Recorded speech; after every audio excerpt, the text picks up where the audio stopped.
नमस्कार दोस्तों, स्वागत है आप सभी का यूट्यूब पर और आप देख रहे हैं दोस्तों आई टेक गुरु चैनल। तो दोस्तों हम आज के आपके लिए बहुत सच्ची एक डायग्राम लेकर आए जो कि वायरिंग डायग्राम इन्वर्टर की। तो दोस्तों सबसे पहले हम यहाँ पर ये देखने वाली बात है कि सब सारी चीज़ें यहाँ पर हम डिस्कस करेंगे और कौन सा पॉइंट कहाँ पर आपको ज्वाइन करना है और वायर आपकी किस कर जाने और उसको कैसे ज्वाइन। तो दोस्तों सबसे पहले मैं आपको एक बात करना चाहूँगा, जिन लोगों ने हमारे चैनल को सब्सक्राइब नहीं किया प्लीज़ चैनल को सब्सक्राइब कीजिए, क्योंकि हमें मोटिवेशन मिलता है अगर आप चैनल को सब्सक्राइब करते हो तो हम ऐसे ही बेहतरीन वीडियोस हम लाने वाले। और जिन लोगों ने सब्सक्राइब नहीं किया वो सब्सक्राइब करने के साथ ही वो कमेंट में अपना नाम ज़रूर डालें, क्योंकि हम अगले वीडियो में आपका नाम ज़रूर लेंगे कि ये इन्होंने अच्छा कमेंट किया था।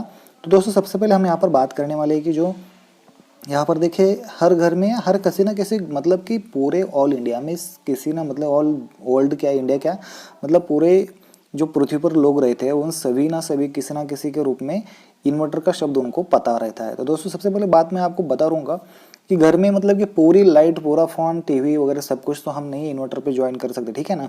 मतलब कि हमें जितनी ज़रूरत है हर घर में एक आध लाइट एक आध छोटा सा फैन या कूलर वगैरह कुछ हम वहाँ पर इन्वर्टर के ऊपर रख सकते हैं, ठीक है। नहीं तो छोटा छोटा एक दो बल्ब रख सकते हैं, मतलब ज़्यादा कुछ नहीं रख सकते। दोस्तों सबसे पहले महत्वपूर्ण बात यह है कि आपकी टीवी या कुछ चीज़ें चलने वाली है तो उन सभी के लिए सबसे पहले आपको क्या करना होगा, तो यहाँ पर देख लीजिए आपको किन चीज़ें मतलब कि आपको फैन एक रखना है। सबसे पहले आपको फैन रखना है या नहीं इन्वर्टर पे। दूसरी बात है आपको बल्ब कितने रखने हैं, उसी के साथ बल्ब कौन सा रखना है उसका वोल्टेज आपको पता होना चाहिए, मतलब वो कितना वोल्टेज ले रहा है, ठीक है।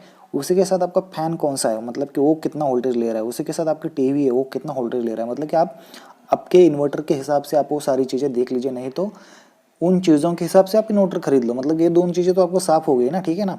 मतलब कि आपको चीज़ें क्या करनी है, जो खरीदनी है वो आपको पता होनी चाहिए कौन सी चीज़ें ले रहे हैं हम और उन चीज़ों के हिसाब से हमें क्या करना है। तो सबसे पहले मैं दोस्तों आपको बता रहा हूँ कि यहाँ पर फेज और न्यूट्रल को हर एक आईटी इलेक्ट्रिशियन या जो भी बंदा है उनको तो पता होता है फेज और न्यूट्रल। यहाँ पर देखिए रेड वाली फेज है और ये जो न्यूट्रल है वो ब्लैक वाली लाइन है, ठीक है। तो यहाँ पर आपका इलेक्ट्रिक मीटर चलता रहेगा, ठीक है। यहाँ पर तो आपको बात सही पता है। उसी के बाद हम देखेंगे यहाँ से अब सिर्फ न्यूट्रल और फेज फिर आ रही है, ठीक है। आप यहाँ पर देख सकते हैं यहाँ से ये इन हो गई इधर से, ठीक है। ये भी इधर से इन हो गई, ये भी इधर से इन हो गई एनर्जी मीटर से, फिर ये निकल रही है, ठीक है। वैसे भी देखिए ये भी फेज निकल रहा है इधर से, तो फेज को फ्यूज रखा गया है, ठीक है। इधर आप देख सकते हैं यहाँ पर भी फ्यूज रखा है, मतलब ये फ्यूज निकाल के आप एमसीबी बॉक्स में कुछ भी कर सकते हो, ठीक है। तो ये सेफ्टी के लिए रखा जाता है यहाँ पर फ्यूज, ठीक है। उसी के बाद न्यूट्रल को कोई फेज नहीं रखा है एमसीबी बॉक्स से, ठीक है। लेकिन उसी में देख लीजिए डबल करंट निकल रहा है इधर से एमसीबी बॉक्स से। हमने क्या किया है, डबल करंट मतलब कि फेज डबल निकाल रखा है हमने इधर से। एक देखिए यहाँ पर आया स्विच बोर्ड फॉर इन्वर्टर के लिए, ठीक है। और एक करंट हमने सीधा यहाँ से इधर तक लाते हुए बोर्ड में डाल दिया। मतलब कि अब यहाँ देखिए ये सॉकेट भी चल रहा है इधर, ठीक है ना। और ये दोनों सॉकेट या स्विच होंगे वो भी चल रहे हैं इधर, ठीक है। मतलब ये तीन ही चीज़ें यहाँ पर चल रही है, ठीक है। ये किसके ऊपर चल रही है, सीधा फेज के ऊपर। मतलब कि इसमें उसका यूज़ किया गया नहीं है अभी तक, किस चीज़ का, इन्वर्टर का यूज़ इसमें नहीं किया गया है। तो उसी के साथ आप देख सकते हैं इन्वर्टर के ऊपर क्यों कौन कौन सी चीज़ें जोड़ी है हम भी यहाँ पर वो देखेंगे, ठीक है। तो सबसे पहले बात मैं आपको बताऊँगा, ये रहे आपका डायरेक्ट करंट से ये सब मतलब अल्टरनेटिव करंट ही होगा ये। लेकिन डायरेक्ट कौन कौन सी चीज़ें जोड़ी है, एक स्विच जोड़ा है, ये बोर्ड जोड़ा है, ये फैन और दूसरा वाला भी इसके साथ जोड़ा है। और यहाँ पर देखिए न्यूट्रल तो आप सभी को पता ही है कि किस तरह से चीज़ें जोड़ी जाती है, ठीक है। तो आपको तो पहला वाला पता चला, मतलब कि आपको किन चीज़ें लाइट के ऊपर चलने हो, यहाँ तक तो आपको बात समझ में आ चुकी है, ठीक है। अब देखेंगे दूसरा वाला जो स्विच बोर्ड फॉर इन्वर्टर है। यहाँ पर एक स्विच दे रखा है, मतलब आपको जब इन्वर्टर चार्जिंग करना है तब आप चार्ज कर सकते हो, नहीं करना है तो नहीं कर सकते हो, ठीक है। मतलब कि ये आपके लिए रखा है, मतलब कि ये आप ऑप्शनल रख सकते हो, लेकिन ये ऑटोमेटिक नहीं है, ठीक है। मैं आपको बता रहा हूँ ये डायग्राम, आगे वाले डायग्राम में मैं आपको ऑटोमेटिक बताऊंगा।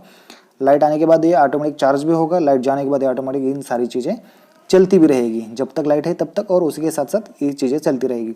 अब देखेंगे सबसे पहले बात तो यही है, मैं आपको यहाँ पर देख लीजिए, यहाँ पर फेज न्यूट्रल से हम चार्जिंग दे रहे हैं इन्वर्टर को, ठीक है। ये इन्वर्टर क्या कर रहा है, फिर वहीं से लाइट उठा के ये जो हमारी बैटरी दी है 12 वोल्टेज 150 एम्पेयर की बैटरी है यहाँ पर, तो 230 का इनपुट वायर वोल्टेज है, ये अंदर ले रहा है, यहीं से ये अल्टरनेटिंग करंट यहाँ पर दे रहा है, ठीक है।